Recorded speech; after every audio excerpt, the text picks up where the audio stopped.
For your patience, my name is Denise. I'm one of the librarians here at the San Luis campus, and we welcome. Great to have you guys here. We love doing this kind of thing in our library space. We'll be hearing from about 10 faculty members reading poetry that has inspired them sometime in their life, their career, their love life, their artwork, their outside life, whatever that might be. If you want to see a little bit about them, this blue sheet has a quick bios that they provided. They'll probably tell you a little bit more about themselves as they step up to the podium. Thanks for filling out that survey. We need your support to continue to do things like this in our space. If you have ideas for future literary or poetry types of readings, let me or one of the staff know. We are already planning something in the spring, another student kind of poetry exhibition, so let me know about that. And then we have another literary activity coming up, our Book of the Year, and the posters are there as well. If you want to check out poetry books, they're here. If you want to take some freebie ones home, they're in the back. Okay, at that point, I'm going to turn it over to Matt. Thank you.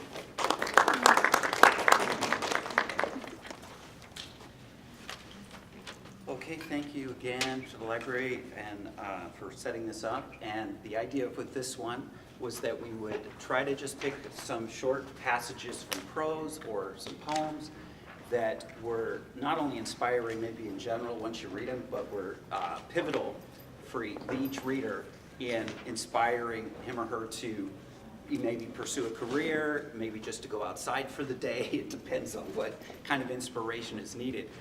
In the case of mine that I'm going to read today, and what we'll probably do is just have each reader come up and do it like a relay, not introduce, but you can talk a little bit about yourself and introduce yourself. But here was a quote, and it's about poetry, although this the guy who said this wasn't a poet per se, he was a musician. Does it mean this? Does it mean that? That's all anybody wants to know. I say what any decent poet would say if anyone dared ask him to analyze his work. If you see it, darling, then it's there. Maybe I should say it this way. And if you see it, darling, it's there. A little more flamboyant than Bob. Oh. Very timely. Nope. We're hearing Elton John over here. Yeah, I'll give you another little passage just to give you a hint here then.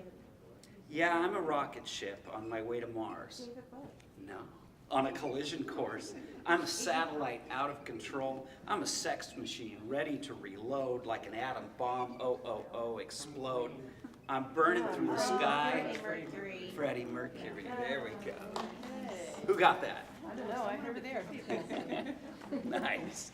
Look, see, it was timely. Very timely. Bowie was timely too.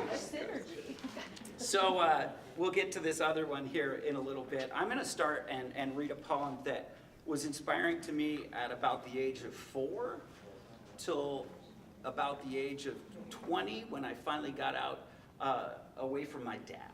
And I mean that in the best sense, because he would quote poetry through my whole life, and that's probably what messed me up and made me into an English professor to begin with.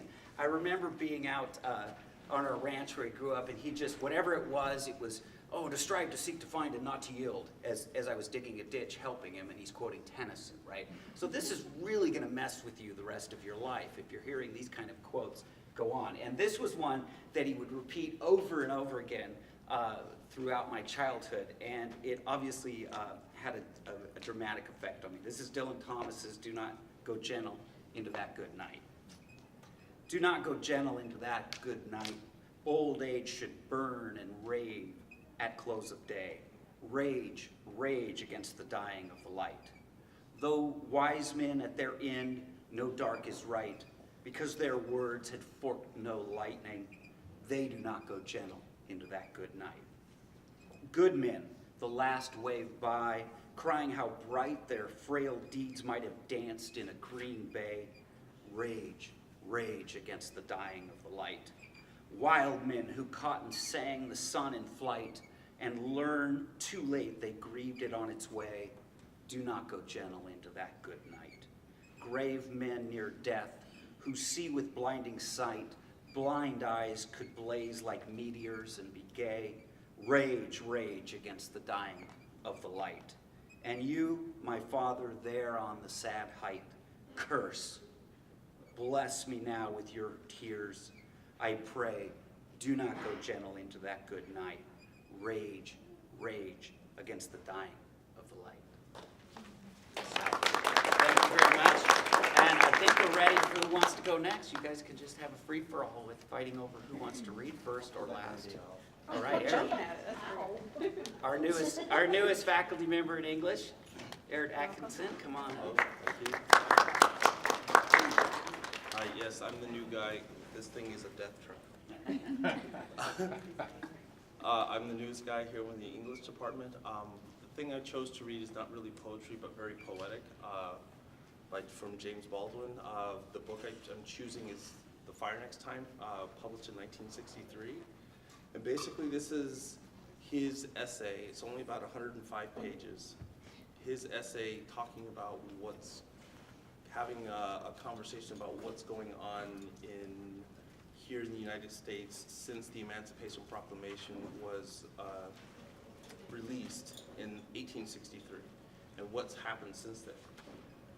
And so this book is just a treatise of this is what's happening, this is what I'm seeing. This is in order to actually have a real honest conversation about race and race relations here in the United States, this is what has to be done.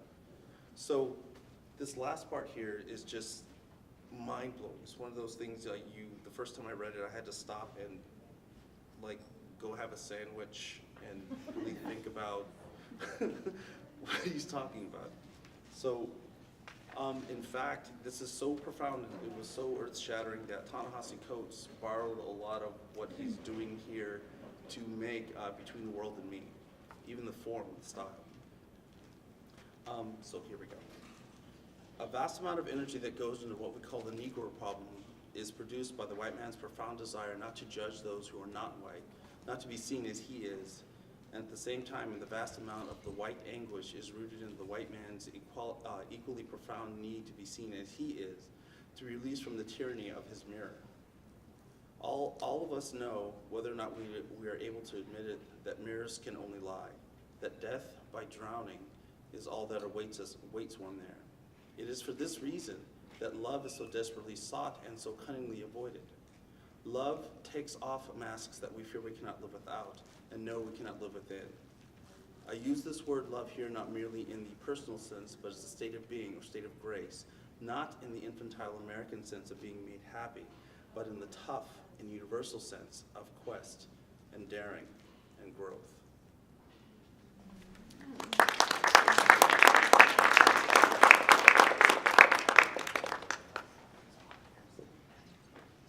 I'll follow up. I'm Matthew Davis, faculty in the English division, and I'm going to be reading some prose selections from Frederick Douglass, partly because I spent much of my graduate career sort of avoiding poetry. That's something I didn't really like. It's only something that I've come to really love as a teacher. But this is, I think, the author that had sort of the profoundest effect on my sort of personal and sort of scholarly growth. When I first read Douglass's autobiography in graduate school, I was mad. I was mad about what he was describing, but more importantly, I was angry that I had never read it before. Like, why did it take this long for me to discover this author and the powerful things that he had to say? And it sort of changed the trajectory of my academic career. I went on to write my master's essay and a chapter of my dissertation in my book on Douglass. And so the selection I'm going to read from today is a speech that he gave in 1852 entitled "What to the Slave is the 4th of July" in Rochester, New York. And I'll read a brief bit just from the beginning and then skip to what I think is sort of one of the more powerful points later on, mostly to sort of draw attention to his mastery of these rhetorical modes. And the switch, I think, will be quite dramatic when we get there. I'd love to read the whole thing, but it would take the whole time. So, Mr. President, friends, and fellow citizens, he who could address this audience without a quailing sensation has stronger nerves than I have. I do not remember ever to have appeared as a speaker before any assembly more shrinkingly, nor with greater distrust of my ability than I do this day. A feeling has crept over me quite unfavorable to the exercise of my limited powers of speech. The task before me is one which requires much previous thought and study for its proper performance. I know that apologies of this sort are generally considered flat and unmeaning. I trust, however, that mine will not be so considered. Should I seem at ease, my appearance would much misrepresent me. The little experience I have had in addressing public meetings in country schoolhouses avails me nothing on the present occasion. The papers and placards say that I am to deliver a 4th of July oration. This certainly sounds large and out of the common way for me. It is true that I have often had the privilege to speak in this beautiful hall and to address many who now honor me with their presence, but neither their familiar faces nor their perfect gauge, I think, I have of Corinthian Hall seems to free me from embarrassment. And after continuing in that vein for a while, he finally answers the question that he has put forth, what to the slave is the 4th of July,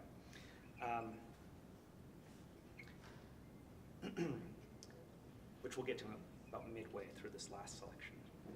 What then remains to be argued? Is it that slavery is not divine, that God did not establish it, that our doctors of divinity are mistaken? There is blasphemy in the thought. That which is inhuman cannot be divine. Who can reason on such a proposition? They that can may, I cannot. The time for such argument is past. At a time like this, scorching irony, not convincing argument is needed. Oh, had I the ability and I could reach the nation's ear, I would today pour out a fiery stream of biting ridicule, blasting reproach, withering sarcasm, and stern rebuke. For it is not light that is needed, but fire. It is not the gentle shower, but thunder. We need the storm, the whirlwind, and the earthquake.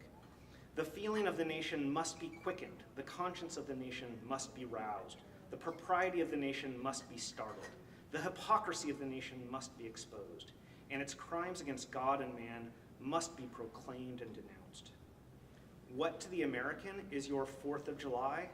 I answer, a day that reveals to him, more than all other days in the year, the gross injustice and cruelty to which he is constant victim. To him, your celebration is a sham, your boasted liberty an unholy license, your national greatness swelling vanity. Your sounds of rejoicing are empty and heartless, your denunciations of tyrants brass-fronted impudence, your shouts of liberty and equality hollow mockery, your prayers and hymns, your sermons and thanksgiving, with all your religious parade and solemnity are to him mere bombast, fraud, deception, impiety, and hypocrisy, a thin veil to cover up crimes which would disgrace a nation of savages. There is not a nation on the earth guilty of practices more shocking and bloody than are the people of these United States at this very hour. Go where you may, search where you will, roam through all the monarchies and despotisms of the old world, travel through South America, search out every abuse, and when you have found the last, lay your facts side by side of the everyday practices of this nation, and you will say with me that for revolting barbarity and shameless hypocrisy, America reigns without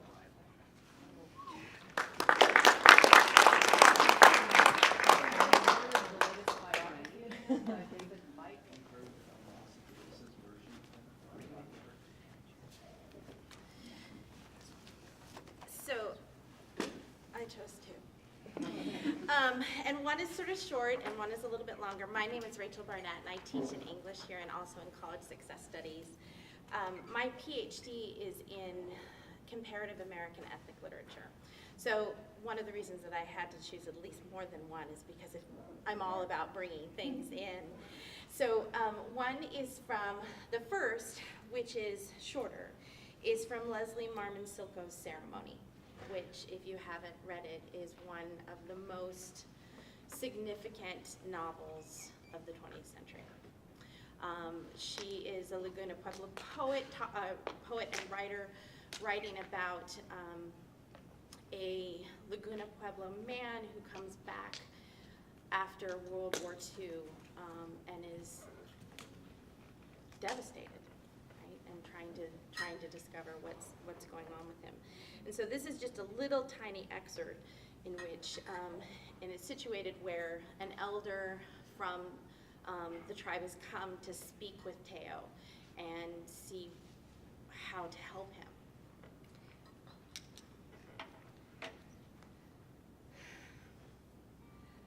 But you know, grandson, this world is fragile. And the word he chose to express fragile was filled with the intricacies of a continuing process and with a strength inherent in spiderwebs woven across paths through sand hills, where early in the morning the sun becomes entangled in each filament of web. It took a long time to explain the fragility and intricacy because no word exists alone.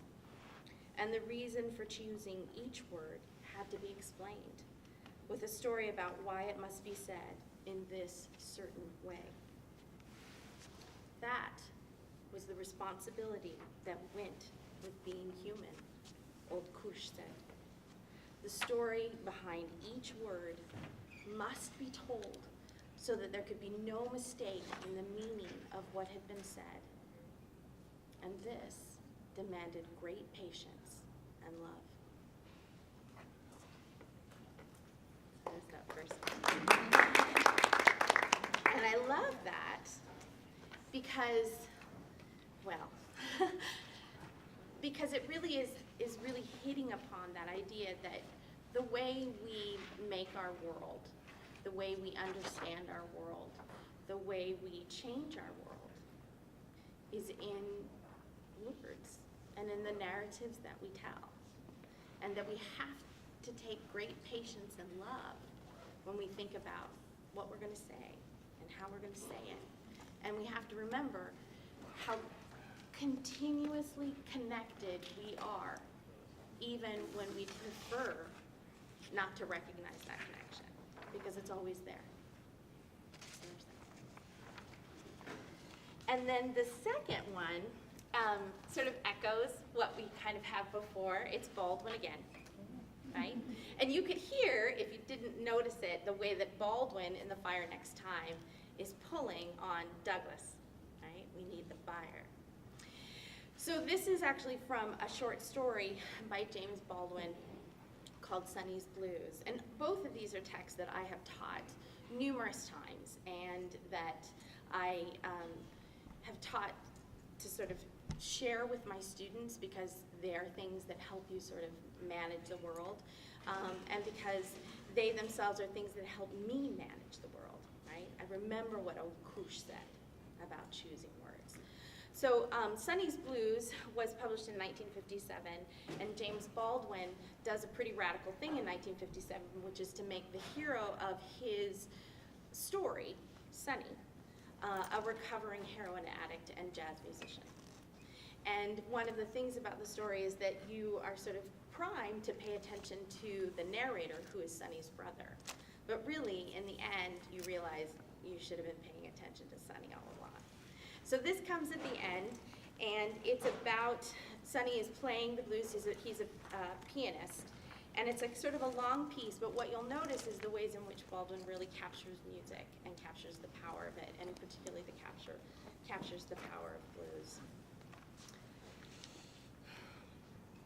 So it's the band.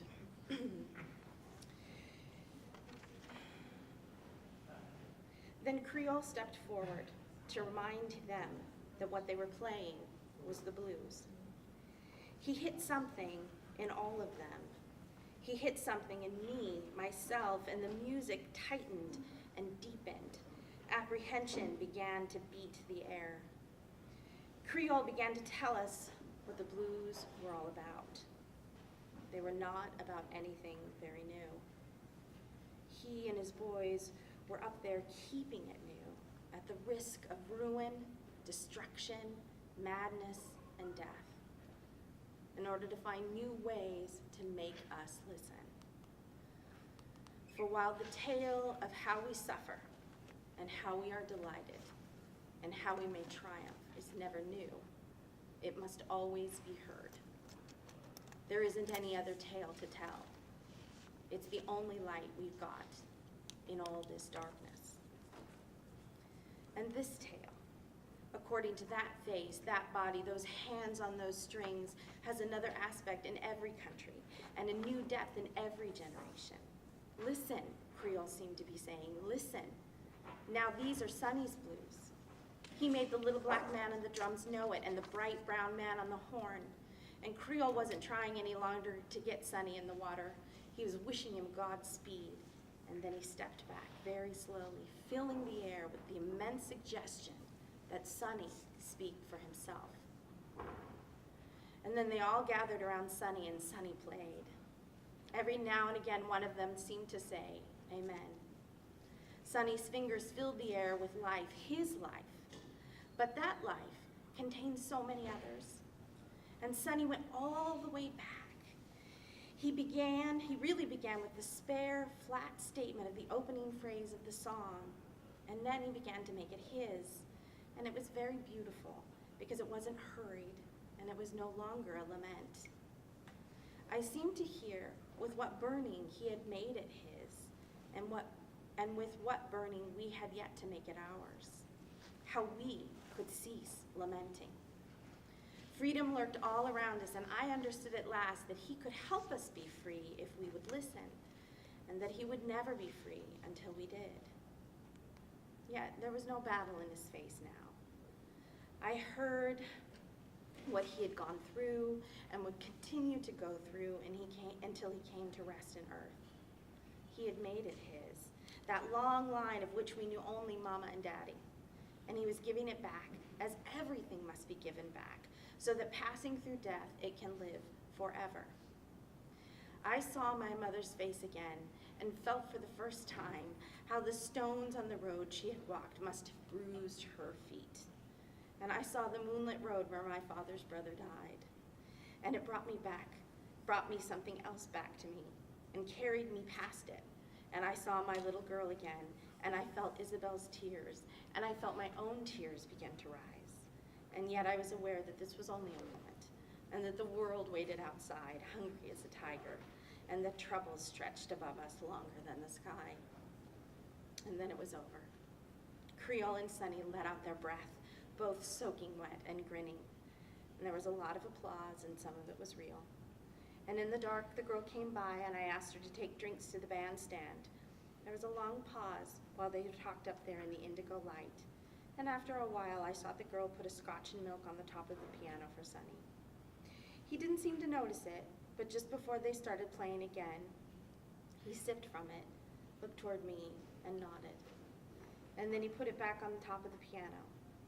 For me then, as they began to play, it glowed and shook above my brother's head like the very cup of Trinity.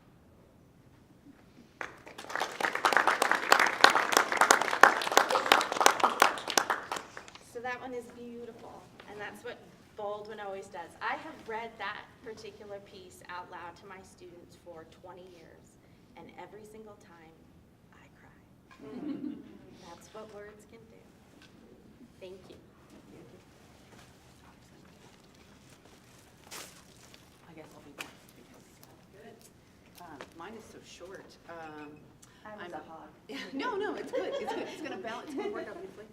I was afraid that I would have too much. I had a hard time deciding. I actually teach printmaking over in the art department, and I'm super excited to share with you this little piece of prose from Annie Dillard. I had a really hard time deciding, so I thought maybe I should tell you what you're not going to get. You're not going to get anything from Patti Smith, as much as I love her. There was a beautiful poem about a snail from Federico Garcia Lorca. You're not getting that. You're not getting an excellent short story called Indian Uprising, because I can't pronounce the guy's last name. It's like Barthélemy. I don't know. Anyway, poor old Donald. I'll never read it because I can't do his last name. But you are getting Annie Dillard. And she writes essays that are a lot about natural history, I would say, if you don't know her.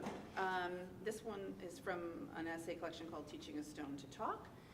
And the essay is called Total Eclipse. And I'm going to give a little bit of a reason why I picked it. And then I'm going to tell you where she is in the story. And then I'm just going to give you this couple of lines.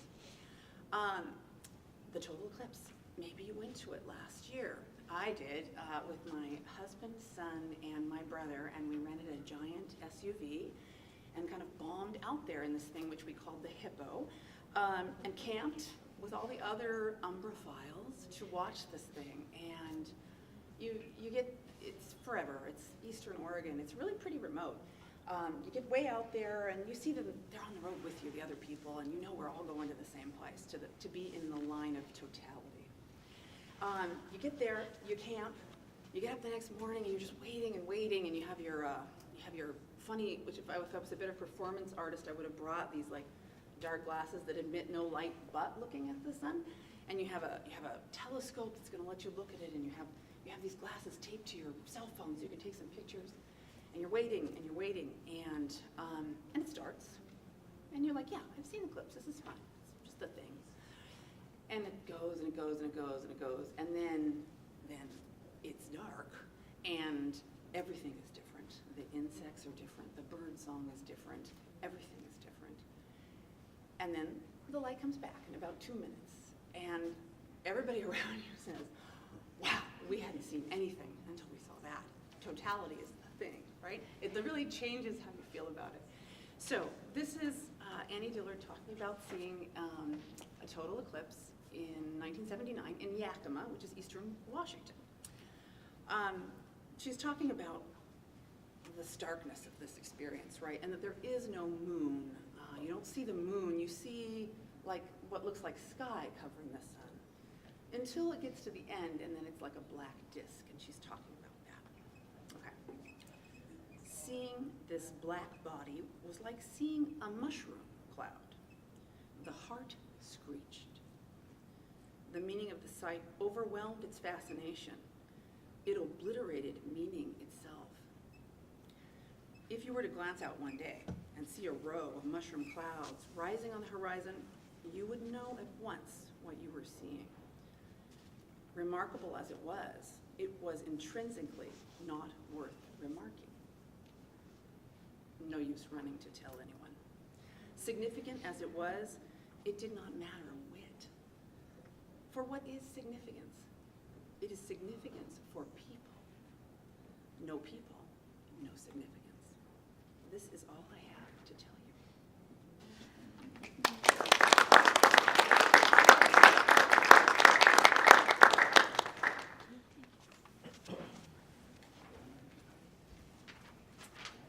Hi, my name is Courtney Brogno, teach in the English department. Should let you know I'm a teacher. I'm petrified of public speaking. Okay, so the poem I picked is Anti-Lamentation by Dorothy Lowe. She's an American poet. She's very much alive. She was born in 1952. She's young. Just so you know, she's a professor at North Carolina State University's Creative Writing Program. And her fifth book of collection, The Book of Men, which was published in 2011, which is where this poem comes from, was awarded the Patterson Prize. And her fourth book of poems, Facts About the Moon, won the Oregon Book Award and was shortlisted for the Lenore Marshall Poetry Prize. I picked this poem because it's about the psychology of regret. And while this might not initially seem inspiring, I think that it's one of the idea of regret is one of the most fascinating and universal feelings we have as a human. This poem called out to me years ago because I don't want to speak for many of you, but for me at least, I've regretted so many things in my life, and that can just eat away at your soul. And this poem really kind of changed my view about that. So I practiced with my students at Cal Poly this morning, and they said to read slow. I was reading too quickly, so bear with me. Anti-Lamentation by Dorothy Lowe. Regret nothing, not the cruel novels you read to the end just to find out who killed the cook. Not the insipid movies that made you cry in the dark, in spite of your intelligence, your sophistication. Not the lever you left quivering in a hotel parking lot. The one you beat to the punchline, the door, or the one who left you in your red dress and shoes, the ones that crimped your toes. Don't regret those. Not the nights you called God names and cursed your mother, sunk like a dog in the living room couch, chewing your nails and crushed by loneliness. You were meant to inhale those smoky nights over a bottle of flat beer, to sweep stuck onion rings across the dirty restaurant floor, to wear the frayed coat with its loose buttons, its pockets full of struck matches. You've walked those streets 1,000 times, and still you end up here. Regret none of it. Not one of the wasted days you wanted to know nothing, when the lights from the carnival rides were the only stars you believed in, loving them for their uselessness, not wanting to be saved. You've traveled this far on the back of every mistake, ridden in dark-eyed and morose, but calm as a house after the TV set has been pitched out the upstairs window. Harmless as a broken axe, emptied of expectation. Relax. Don't bother remembering any of it. Let's stop here, under the lit sign on the corner, and watch all the people walk by.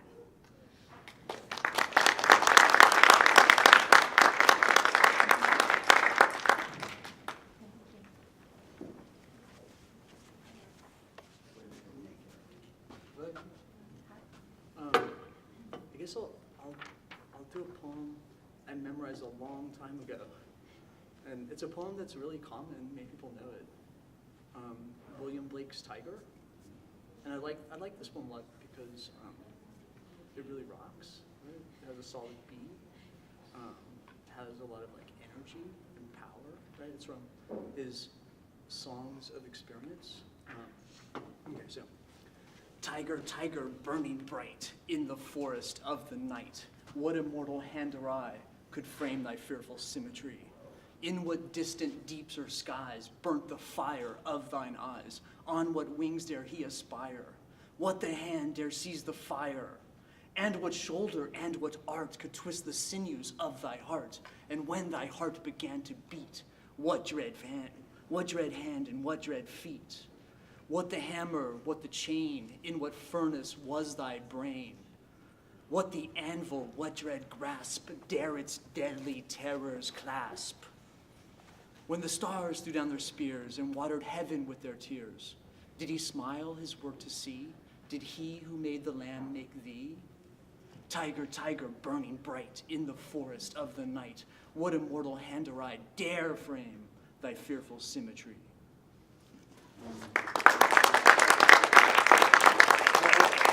I'll do one more too, just because like I'm getting older and it's a poem I memorized when I was thinking about like mortality and death and stuff. And so Shakespeare, Sonnet 71. No longer mourn for me when I am dead. Then you shall hear the surly, sullen bell give warning to the world that I am fled from this vile world of vilest worms to dwell. Nay, if you read this line, think not upon the hand that writ it, for I love you so, that I in your sweet thoughts would be forgot, if thinking on me then should make you woe. Oh, if I say you chance upon this verse, when I perhaps compounded am with clay, do not so much as even my poor name rehearse, but let your love even with my life decay, lest the wise world should look into your moan, and mock you with me when I am gone.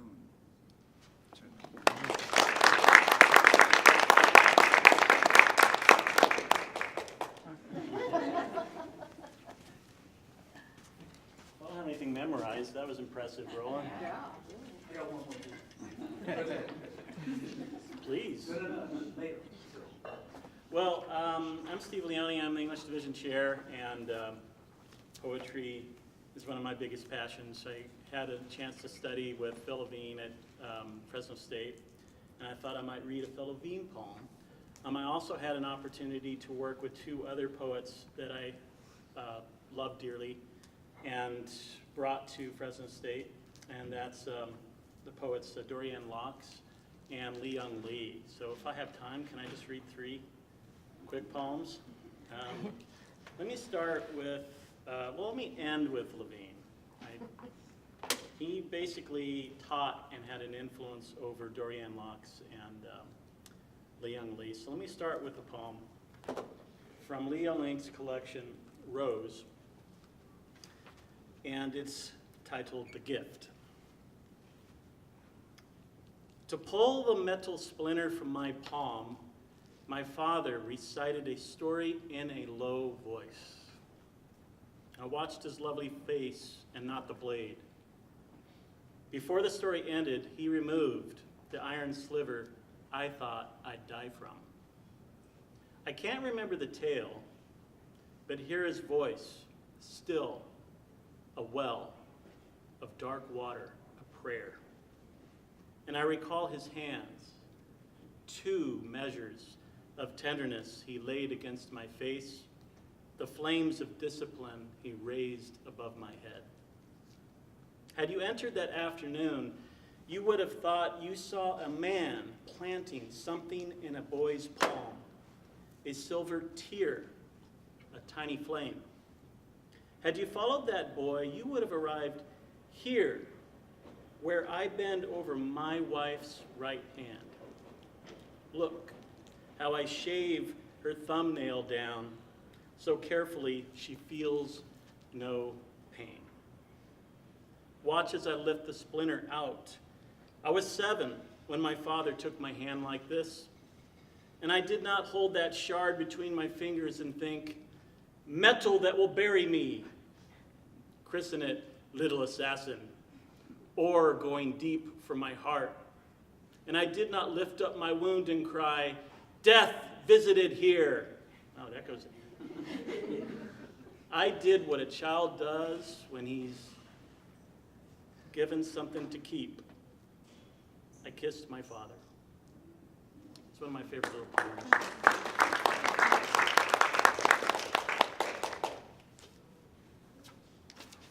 All right. Durian Locks just released a collection of poetry that is phenomenal, and she's been a major influence on me as an educator, too. In fact, when she came to read, I asked her to sign my book. It's all messed up because I let a student borrow it once, and it came back, and the student apologized and said that his cat peed on it, so it's kind of dry. It's been around, this book, but I asked her to sign it, and asked her if she could sign Phil's name too, because she worked with Phil Levine, and so she signed to Steve. From Phil too, Durian Locks, Fresno, 1991. So the poem I thought I would read, it's kind of a poem about poetry. It's also a poem maybe about the Cold War. It's also a poem that haunts me to this day. And it's called The Garden. We were talking about poetry. We were talking about nuclear war. She said she couldn't write about it because she couldn't imagine it. I said it was simple. Imagine, this doorknob is the last thing you will see in this world. Imagine you happen to be standing at the door when you look down, about to grasp the knob, your fingers curled towards it. The doorknob, old and black, with oil from being turned so often in your hand, cranky with rust and grease from the kitchen. Imagine it happens this quickly, before you have time to think of anything else, your kids, your own life, what it will mean. You reach for the knob, and the window flares white, though you see it only from the corner of your eye because you're looking at the knob, intent on opening the back door to the patch of sunlight on the porch, that garden spread below the stairs, and the single tomato you might pick for a salad. But when the flash comes, you haven't thought that far ahead. It is only the single desire to move into the sun that possesses you. The thought of the garden, that tomato, would have come after you had taken the knob in your hand, just beginning to twist it. And when the window turns white, you're only about to touch it, preparing to open the door. So that's Durian Locks, The Garden.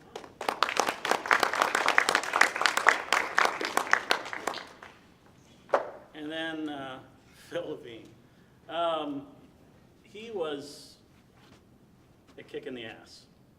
Somebody that was very fun to work with because he was extremely honest. Remember this time I was sitting in his office and we were trying to work on bringing Young Lee to the campus. And some guy comes into his office and like a lot of people did with Phil Levine, if you didn't know, he was a poet laureate for a number of years and kind of a poet of great renown. And would come into his office and just say things like, Phil, do you like wine?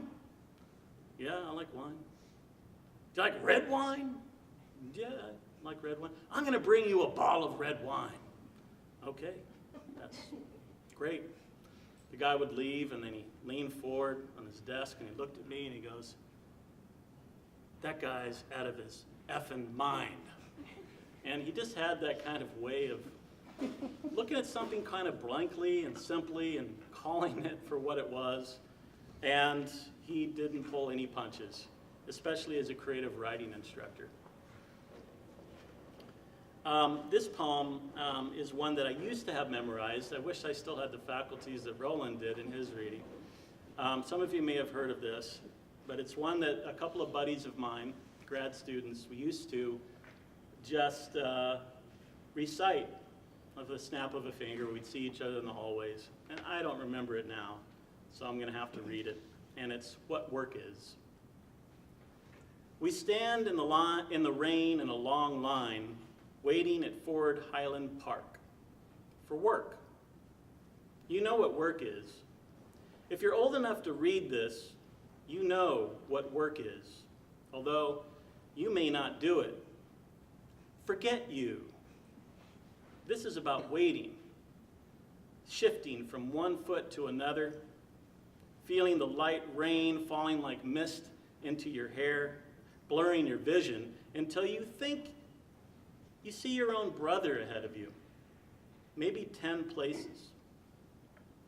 You rub your glasses with your fingers, and of course, it's someone else's brother, narrower across the shoulders than yours, but with the same sad slouch, the grin that does not hide the stubbornness, the sad refusal to give in to rain, to the hours wasted waiting, to the knowledge that somewhere ahead a man is waiting who will say, no, we're not hiring today, for any reason he wants. You love your brother.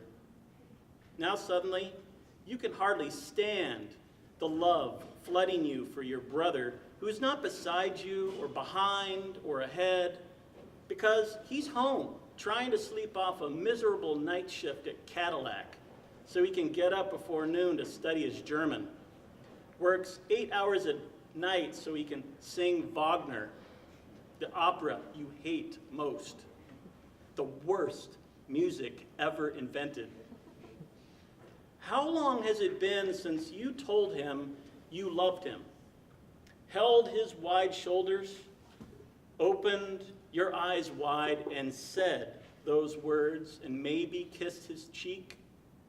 You've never done something so simple, so obvious, not because you're too young or too dumb, not because you're jealous or even mean or incapable of crying in the presence of another man?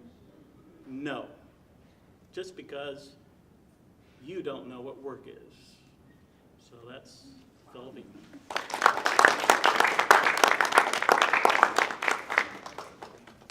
Next.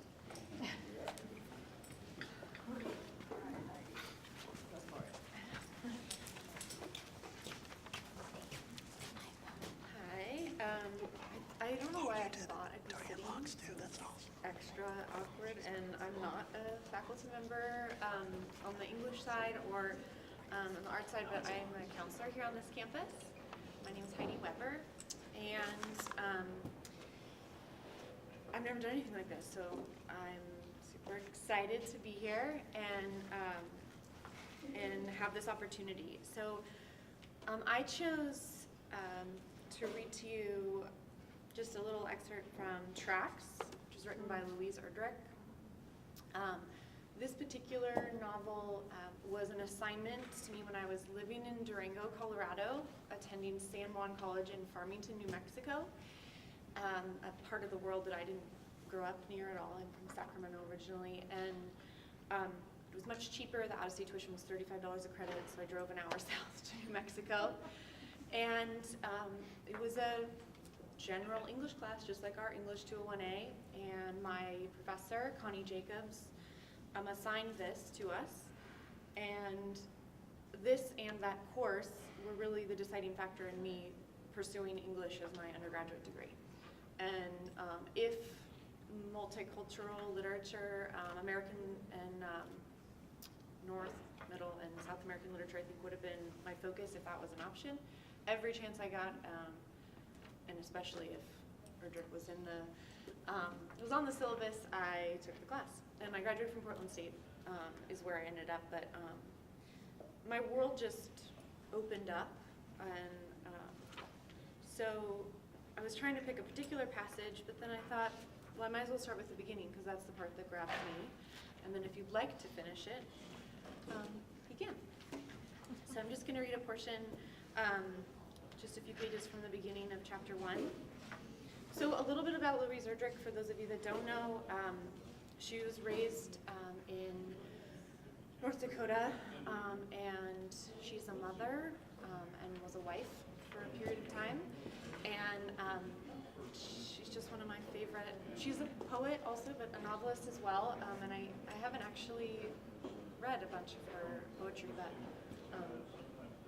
something about her style just still brings me to tears almost every time I read her work as well. So chapter 1, winter of 1912, and forgive me, there are many, yes?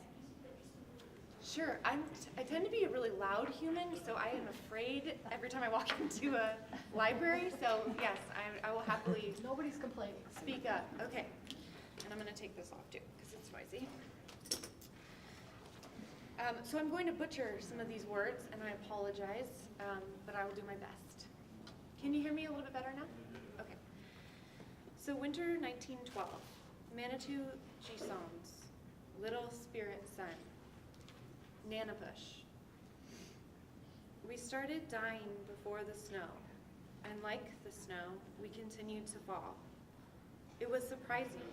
There were so many of us left to die.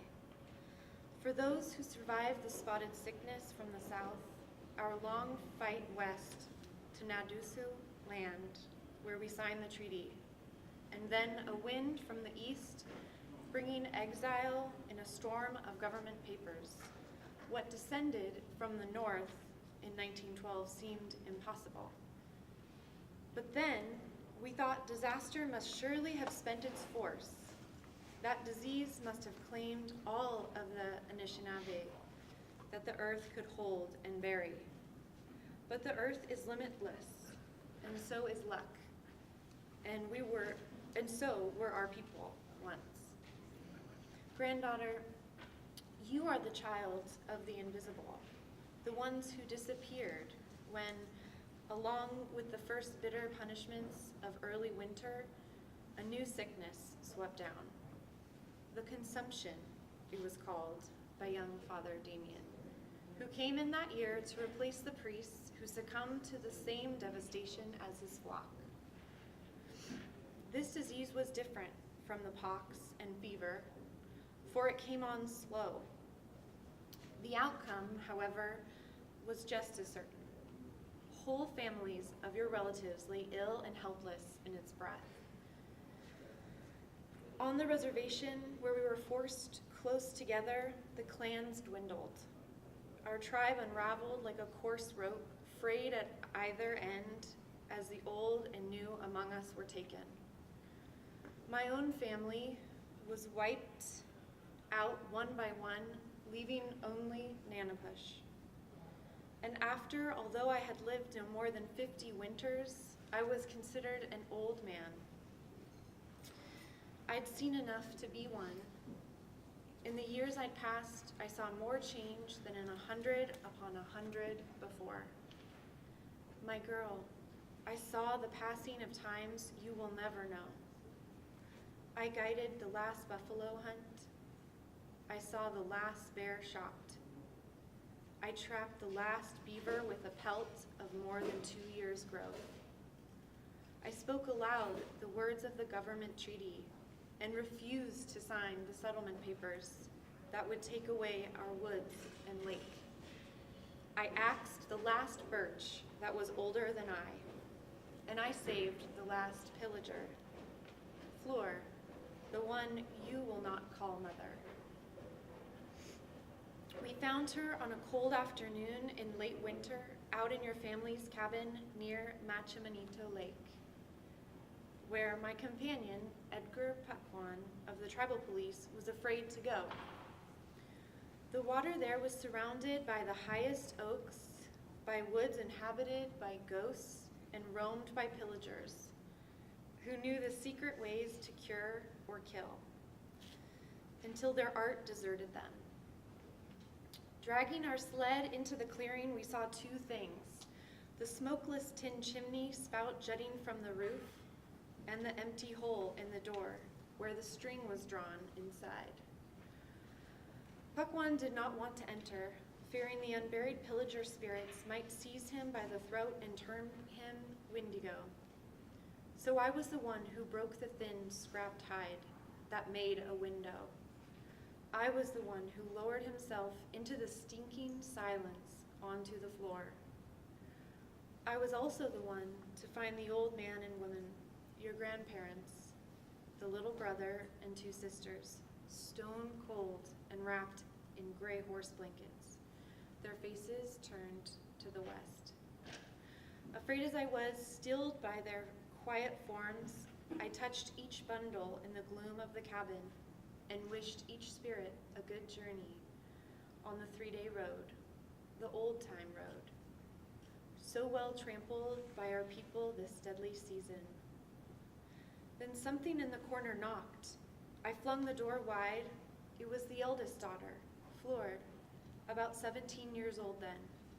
She was so feverish that she'd thrown off her covers, and now she huddled against the cold wood range, staring and shaking. She was wild as a filthy wolf, a big, bony girl whose sudden bursts of strength and snarling cries terrified the listening Paquan. So again, I was the one who struggled to lash her to the sacks of supplies and to the boards of the sled. I wrapped more blankets over her and tied them down as well. Paquan kept us back, convinced he should carry out the agency's instructions to the letter. He carefully nailed up the official quarantine sign, and then, without removing the bodies, he tried to burn down the house. But though he threw kerosene repeatedly against the logs and even started a blaze with birch bark and chips of wood, the flames narrowed and shrank, went out in puffs of smoke. Paquan cursed and looked desperate, caught between his official duties and his fear of pillagers. The last one out. He finally dropped the tinders and helped me drag Fleur along the trail. And so we left 5 dead at Machimanito, frozen behind their cabin door. There are some who say Paquan and I should have done right and buried the pillagers first thing. They say the unrest and curse of trouble that struck our people in the years that followed was the doing of dissatisfied spirits. I know what's fact, and have never been afraid of talking. Our trouble came from living, from liquor and the dollar bill. We stumbled toward the government bait, never looking down, never noticing how the land was snatched from under us at every step. Thank you.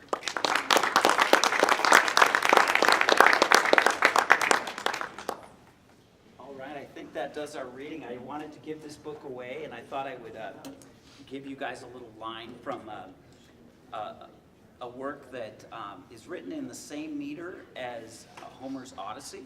It's called dactylic hexameter is the meter it was written in. But this is about as far away from Homer's Odyssey as you can get. So tell me who can name these lines, and you'll get the Byzantium, the Cal Poly literature copy. Picture yourself on a boat on a river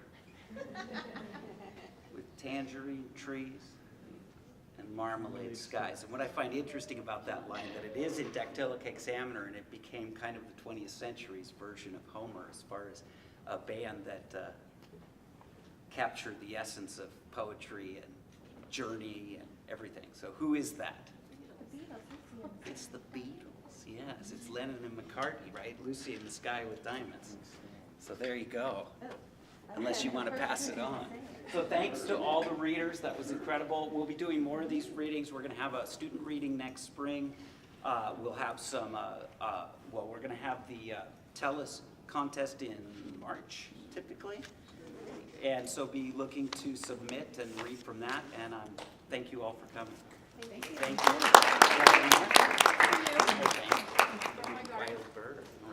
Thanks for all of you for coming and for reading and for supporting this kind of activity.